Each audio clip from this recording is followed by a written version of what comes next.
Hey everyone, we're here for our daily update and devotions. For updates, we are looking forward to getting started with our summer discipleship Bible study. Tomorrow, we will be sending out an email and a newsletter explaining in more detail what our service and what our Sunday school time will look like this coming Sunday and for June and July. Again, this is a summer program for the months of June and July, so for the next 8 weeks, we'll be doing Sunday school together. Or studying the same lesson together and all those things. Again, tomorrow, look for your newsletter. If you get that in email, you'll get that quicker. And if you would like to be emailed the information and you currently do not get the emails, contact the church office and we'll be sure to add you to the email list. And you'll get more information about that tomorrow. So just as a reminder, we're going to have worship this coming Sunday at 9:30 a.m. in our sanctuary, and then it will be followed up with our small group Sunday school time until 11:15. And again, you'll have all that in more detail tomorrow. But for today, we're going to continue in the book of Proverbs. In the book of Proverbs, we're in chapter 26. We're going to look at verses 1 through 12. Now, verses 1 through 12 here in Proverbs 26 focuses on the fool. All right? We need to understand that foolishness is anything outside of God's wisdom. Now, the Bible doesn't give us owner manuals, say, so to speak, for like, say, your refrigerator or for your stove or for your boat. Just because something like that is not in the Bible doesn't mean that it's foolishness and you should ignore the instructions and just wing it on your own. You may mess some things up. But what we're talking about when we're talking about the foolish and wise, what we're talking about is your attitude, your actions, how you relate to one another and how you relate to God. It's about relationships. And God's wisdom is the only way. So therefore, you are considered foolish if you live your day-to-day life without the guidance, the direct guidance of God through Christ. So just keep that in mind. So here we go. Proverbs 26, verse 1 through 12. Let's read that together. It says, beginning in verse 1, like snow in summer and rain at harvest, honor is inappropriate for a fool.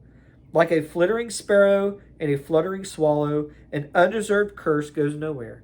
A whip for the horse, a bridle for the donkey, and a rod for the backs of fools. Don't answer a fool according to his foolishness, or you'll be like him yourself. Answer a fool according to his foolishness, or he'll become wise in his own eyes. The one who sends a message by a fool's hand cuts off his own feet and drinks violence. A proverb in the mouth of a fool is like lame legs that hang limp. Giving honor to a fool is like binding a stone in a sling. A proverb in the mouth of a fool is like a stick with thorns brandished by the hand of a drunkard. The one who hires a fool or hires those passing by is like an archer who wounds everyone. As a dog returns to its vomit, so also a fool repeats his foolishness. Do you see a person who is wise in his own eyes? There is more hope for a fool than for him. Here we see some issues with being foolish according to verses 1 through 12. Verse 1, honor is inappropriate for a fool. Verse 3, rods are for the backs of fools. Verse 4, ignore the foolish. Don't get caught up in their foolishness. Verse 5, agreeing with the foolish makes them even more foolish. Verse 6, don't trust the foolish. Verse 7, wise sayings are useless to the foolish. Verse 8, honor is wasted on the foolish. Verse 9, again, wise sayings are useless to the foolish. Verse 10, don't trust the foolish to work hard or to work for you. Verse 11, fools will always be foolish. And verse 12, fools have no hope. There is a vast difference, or there should be a vast difference between those in Christ and those outside of Christ. See, the problem is that Christians spend far too much time trying to blend in to this world. It's just like when you go hunting. When you go hunting, what do? Well, you don't look like the environment around you. You don't look like a deer. You don't look like those things. So what do? You put on camouflage. You try to blend in. Christians, that's what we're doing with the world. We try to blend. We don't fit in. We don't belong. We stick out. We should be different. And we need to embrace that difference. We don't need to run after the foolish things of this world.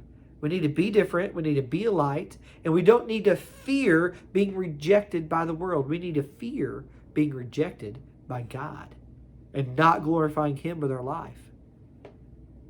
Foolishness gains you nothing.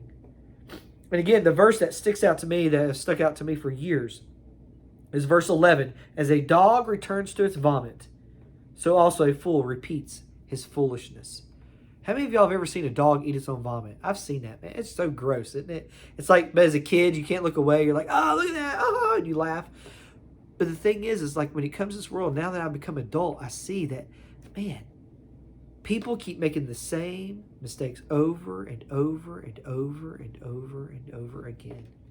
It's like we get caught in this vicious cycle of foolishness, and we refuse to get off. We refuse to submit to God and to get off that cycle. Well, brothers and sisters, we are to embrace wisdom. And we do that by embracing Christ. We do that by embracing Jesus. So, will you be different than the world? Because being different than the world is okay.